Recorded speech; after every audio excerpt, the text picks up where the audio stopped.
Hello বাচ্চারা, কাল প্রথম শ্রেণীর দ্বিতীয় পর্ব 238 পাতা পরিচয় পাখিটার রং করতে বলেছিলাম, এতটা পর্যন্ত পড়ানো হয়ে গেছিলো। তো আজ এই 239 পাতা থেকে পড়াবো, ঠিক আছে? আর যারা আমার চ্যানেলে নতুন আছো, চ্যানেলটিকে সাবস্ক্রাইব করে নিও, ওকে? তো চলো, ছবি দুটো দেখি, 6টি তফাৎ আছে। ছবি দুটো দেখি, এখানে দেখো দুটো ছবি রয়েছে, দুটো ছবি দেখতে বলেছে এবং কি করতে বলেছে, 6টি তফাৎ আছে, খুঁজে বের করে লিখে। দেখো 6টি তফাৎ আছে, আমি তাহলে কিছু তফাৎ বলে দিচ্ছি, তোমরা এগুলো লিখে নেবে। যেমন দেখো, যেমন কি তফাৎ আছে দেখো, যেমন এই যে পুকুরটি আছে, পুকুরটিতে দেখো একটা ব্রিজ আছে, একটি তফাৎ হয়ে গেল, যে ব্রিজ আছে। আর পুকুরটিতে একটি কত সুন্দর ঘাট আছে, নামার জন্য ঘাট আছে। তারপরে রাস্তাটা দেখো সোজা, এটাই দেখো আঁকা বাঁকা, রাস্তার তফাৎ। তাল গাছ আছে, এখানে জমিগুলো দেখো, রাস্তার ওপাশেও জমি আছে, রাস্তার এপাশেও জমি আছে, এই যে একটা তফাৎ। এই সমস্ত তফাৎগুলো তোমরা কি করবে, এধারে সুন্দর করে লিখে নেবে, ঠিক আছে? যে তাল গাছ আছে, ব্রিজ আছে, ঘাট আছে, রাস্তা আঁকাবাঁকা, তারপর যে ঘাট আছে, রাস্তার এপাশ ওপাশ দুই পাশেতে জমি আছে, চাষ করা জমি, ঠিক আছে? এভাবে তোমরা সাজিয়ে নিও। এরপরে কি বলেছে দেখো, লুডো খেলা শুরু।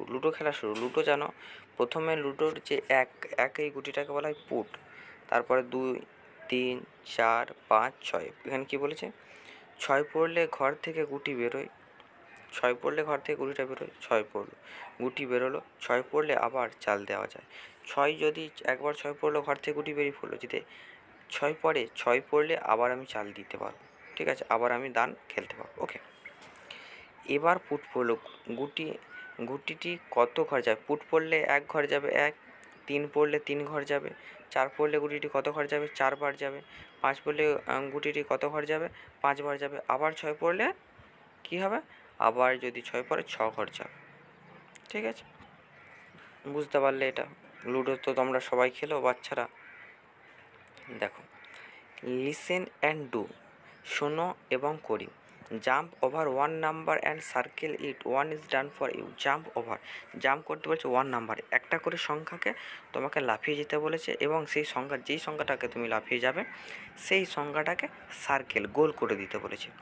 তো 1 থেকে লাফিয়ে গেছে, 2টাকে বাদ দিয়ে দিয়েছে, 1 ঘর জাম্প করেছে, 3টাকে গোল করে দিয়েছে। আবার তুমি 3 থেকে লাফিয়ে যাবে, 5টাকে গোল করে দিবে। তারপরে 5 থেকে লাফিয়ে যাবে, 7টাকে গোল করে দিবে, 9টাকে, এভাবে গোল করে দিবে, ওকে? লিসেন ডু ইট এগেন, আবার চলো করি। কি বলেছে, 10 পরে 1 জাম্প লাফিয়ে গেছে, 8 পর 1 ঘর যাবে 6, 6 পর 1 ঘর যাবে 4, 4 পর 1 ঘর যাবে 2, এভাবে তোমরা করবে, হ্যাঁ? এরপর কি বলেছে দেখো, সার্কেল 2, 4, 6 and 8। সার্কেল মানে গোল দাগ দিয়ে দিল। এই যে ট্রায়াঙ্গেলটা আছে, ত্রিভুজকারটা, এর মধ্যে যতগুলো 1, 2 যা লেখা রয়েছে 1 থেকে 9 পর্যন্ত, এর মধ্যে 2, 4, 6, 8, 2, 4, 6, 8 নাম্বারগুলোকে তোমাদেরকে সার্কেল করতে হবে, গোল দাগ দিয়ে। যেমন প্রথমে আছে 2, তাহলে 2টাকে গোল দাগ দিয়ে দেবে। এই যেরকম সার্কেল করা হয়েছে সেরকম সার্কেল, 2, 4, 6, 8কে সার্কেল করে দেবো। আশা করি তোমরা পারবে, বুঝতে পেরেছো? এরপর কি বলেছে, একটা পড়া আছে দেখো, বেশিরভাগ মানুষ একটা সময় নদীর ধারেই থাকতো। দেখো, এই পড়াটা শুধু পড়া নয়, পড়া থেকে কিছু কোশ্চেন আসতে পারে যেগুলো তোমাকে মনে রাখতো। যে আগেকার যুগের মানুষ বেশিরভাগ সময় কোথায় থাকতো না, নদীর ধারে। কেন? আর নদীরই জল খেত, নদীর পাড়েই জমি চাষ করতো। কেন? যে নদীর ধারে মানুষ কেন বেশিরভাগ থাকতো? কারণ জমি চাষ করতো, নদীতে মাছ ধরতো, নদী ছিল মানুষের জীবন। আজ আমাদের পিকনিক কোথায় না, নদীর ধারে। নদীর ধারে তারা কী করছে না, পিকনিক করছে আজকে। যে আমাদের পিকনিক কোথায় আছে না, নদীর ধারে। এভাবে প্রশ্ন আসতে পারে। সবাই মিলে এসেছি, কেউ নদীতে নৌকো চড়ছে, কেউ মাছ ধরছে, ঘাটে চান, কেউ নদীর চারপাশে জমজমাট। নদী বিষয়ে 3টি লাইন লেখো। এটা এক্সামে আসতে পারে যে নদী বিষয়ে 3টি লাইন তোমার লিখতে হবে যে নদী খুব সুন্দর, নদীর আগেকার যুগের মানুষ নদীর আশেপাশে বাস করত। হলো।